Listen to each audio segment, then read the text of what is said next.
معذرت کے ساتھ صرف آج نماز سے پہلے سوال و جواب کی نشست ہونے لگی ہے، آئندہ انشاءاللہ اپنے ٹائم پہ ہوگی۔ جب کوئی آدمی معذرت کا لفظ استعمال کرتا ہے تو پھر اس کی کوئی وجہ ہوتی ہے، کوئی مجبوری ہوتی ہے۔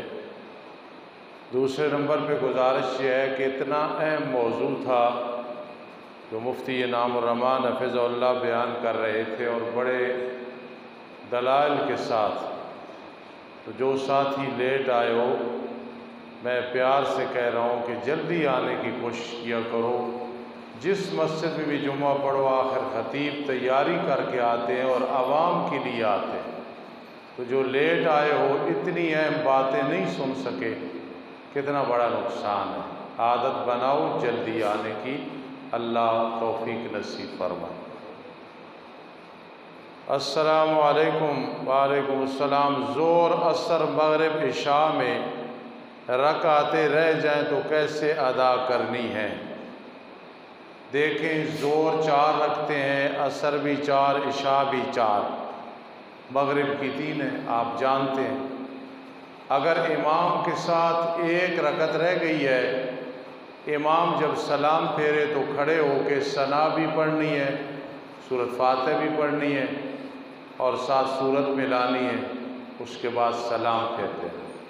چاہے یہ ظہر ہے، عصر ہے، مغرب ہے اور عشاء ہے۔ اور اگر 2 رکعتیں رہ گئی ہیں تو پھر ظہر، عصر اور عشاء، بس ظہر، عصر اور عشاء۔ اگر 2 رکعتیں رہ گئی ہیں تو آسان طریقہ ہے، کھڑے ہو کے ثنا 1 رکعت، پھر دوسری رکعت، پھر تشہد بیٹھنا ہے، ایک ہی تشہد بیٹھنا ہے۔ اور جس طرح ہو رہی ہے، یعنی پہلی 2 رہی ہیں نا، تو اس میں سورہ فاتحہ کے بعد سورت ملانی ہے اور اس طرح نماز پوری کرنی ہے۔ 1 رکعت رہ گئی جس کو بھری کہتے ہیں، سورۃ فاتحہ کے بعد سورت ملانی ہے۔ 2 رہ گئی ہیں تو دونوں میں سورۃ فاتحہ کے بعد سورت ملانی ہے۔ اب اگر ظہر، عصر اور عشاء میں 3 رکعتیں رہ گئی ہیں تو پھر کھڑے ہو کے 1 پڑھنی ہے، پھر تشہد پہ بیٹھنا ہے، کیونکہ 2 کے بعد تشہد ضروری ہے۔ 1 امام کے ساتھ پڑھی ہے، 1 علیحدہ، اس میں سورۃ فاتحہ کے بعد سورت ملائیں گے 2، پھر تیسری میں سورت ملانی ہے، بیٹھنا نہیں ہے، پھر چوتھی میں سورت نہیں ملانی۔ یہ طریقہ ہے، ٹھیک ہے۔ 1 رہ گئی، 2 رہ گئی، 3 رہ گئی تو پھر 1 پڑھ کے بیٹھنا ضروری ہے اور تشہد پڑھنا ہے عبدہ و رسولہ۔ اور مغرب کی 1 رہ گئی تو اسی طرح پڑھنی ہے۔ اگر 2 رہ گئی ہیں مغرب کی، پھر جب 1 پڑھے گا 1، پھر بیٹھ جائے گا، سورۃ فاتحہ وغیرہ ثنا پڑھ کے بیٹھے گا، کیونکہ یہ 3 ہے، 1 امام کے ساتھ ہوئی ہے، 1 اب علیحدہ پڑھی ہے، تو 2 کے بعد بیٹھنا ضروری ہے، بیٹھ کے پھر تیسری اسی طرح پڑھے گا جس طرح کے پڑھنی ہے۔ نوٹ، اذان کا جواب دینا ضروری ہے کہ نہیں؟ جی، اذانیں تو زیادہ ہوتی ہیں، کس اذان کا جواب؟ یہ جواب دینا واجب ہے، آدمی گنہگار ہوتا ہے اگر جواب نہ دے۔ صرف حی علی الصلاۃ، حی علی الفلاح میں لا حول ولا قوت الا باللہ، باقی جو لفظ ہیں ان کو اسی طرح دہرانا ہے۔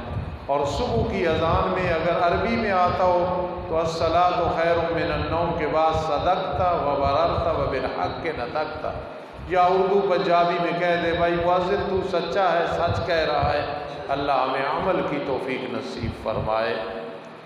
مولانا صاحب، مرزائیوں کا فارم پر کرنا کیسا ہے؟ نکاح کا کیا حکم ہے؟ وضاحت فرمائیں۔ جی، یہ مسئلہ پچھلے جمعے بھی پوچھا تھا۔ دوسرا مسئلہ، ایک آدمی فوت ہو گیا ہے، زندگی میں 3 بچوں کی شادی کی ہے، 3 رہ گئے، اس کا ترکہ کیا کریں گے؟ مرزائیوں والا جو مسئلہ پوچھا گیا ہے، جو فارم پر کرے، چاہے کہے میں دل میں مطمئن تھا، وہ کافر ہو جاتا ہے، اس کا نکاح ٹوٹ جاتا ہے۔ دوبارہ اپنا نکاح پڑھائے اور کلمہ پڑھے، کیونکہ یہ مستقل طور پہ کافر ہو چکا ہے صرف فارم پر کرنے کی وجہ سے، اس لیے اس مسئلے کو سمجھنا۔ ایک آدمی فوت ہو گیا، زندگی میں 3 بچوں کی شادی کی ہے، 3 رہ گئے ہیں۔ اب اگر وہ خوشی سے کہیں کہ ترکے میں پہلے 3 کی شادیوں کا خرچ نکال لیتے ہیں، بعد میں تقسیم کریں گے، تو یہ صحیح ہے۔ اس کو تفضلاً کہتے ہیں، مہربانی کر کے اس طرح کر لیں کہ پہلے خرچہ نکالیں پھر تقسیم کر لیں۔ لیکن اگر کہیں کہ نہیں ہم خرچہ نہیں نکالتے، پھر وراثت پوری تقسیم کر لیں۔ جن بھائیوں کی شادی ہو چکی ہے وہ مہربانی کر کے، احسان کر کے، جو 3 رہتے ہیں ان کی شادی کا انتظام کریں، کیونکہ والد نے کی تھی، والد دنیا سے رخصت ہو گیا، اب ان کی ذمہ داری ہے۔ تو اگر خوشی سے وراثت سے کر دیں یہ ٹھیک ہے، خوشی سے نہیں کرتے پھر وراثت کے قانون کے مطابق تقسیم کر کے جو 3 بھائی باقی ہیں ان کو تیسرے بھائی شادی کا انتظام کریں۔ استاد جی کئی لوگ کہتے ہیں ایصال ثواب نہیں، ویسے مولویوں نے بنایا ہوا ہے، جب کہ آپ ایصال ثواب کرتے ہیں۔ میں روزانہ ایصال ثواب کرتا ہوں۔ جو دنیا سے اہل ایمان فوت ہو گئے ان کے لیے پڑھ کے یا اللہ اس کو اپنے دربار میں قبول فرما، حضور علیہ السلام کو ثواب پہنچا، اس کا پھر ساری امت کو پہنچا، اور نام لینے میں کوئی حرج نہیں، سب کے لیے دعا کرے، 1-2 دن کے لیے کرے۔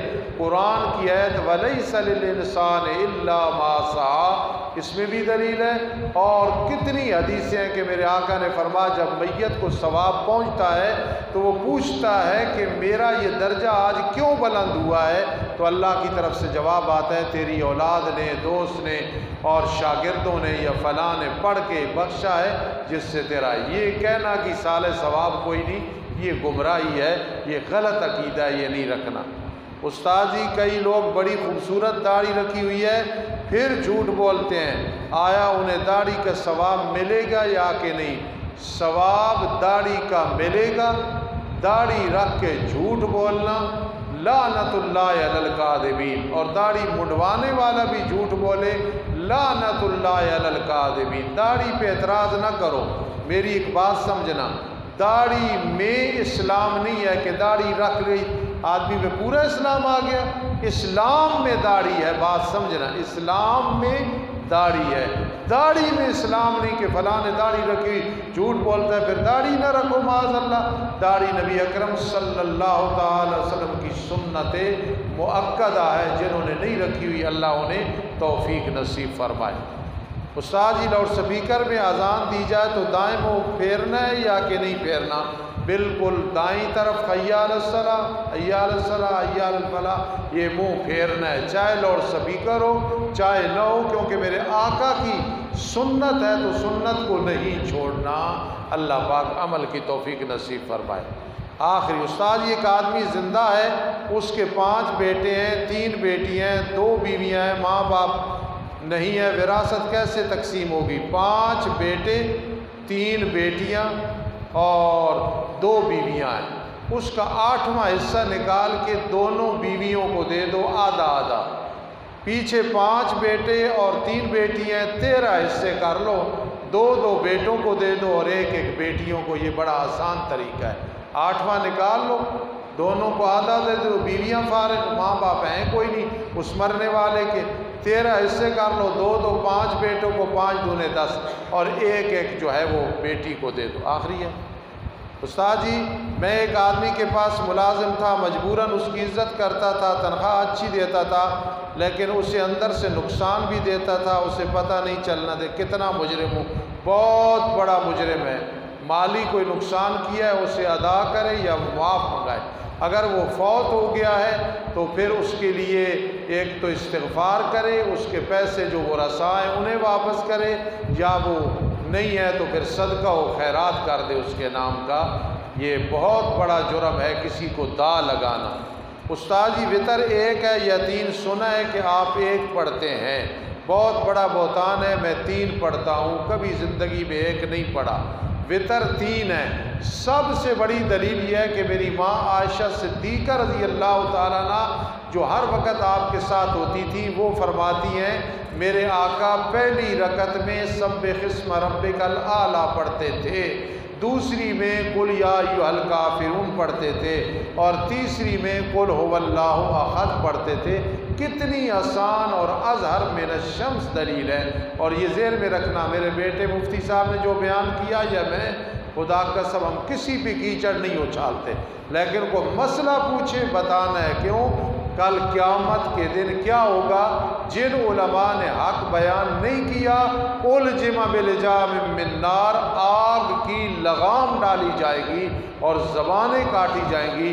ادھر جو مسئلہ پوچھو گے کیچڑ نہیں اچھالیں گے، لیکن مسئلے میں کوئی انشاءاللہ لچک نہیں ہوگی، انشاءاللہ بیان کریں گے۔ اگلے جمعے سے وہی روٹین ہوگی۔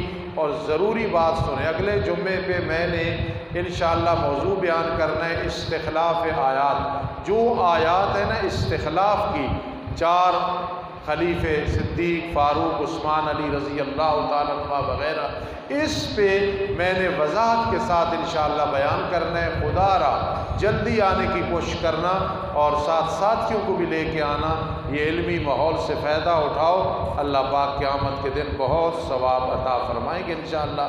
وما علینا الا البلاغ المبین۔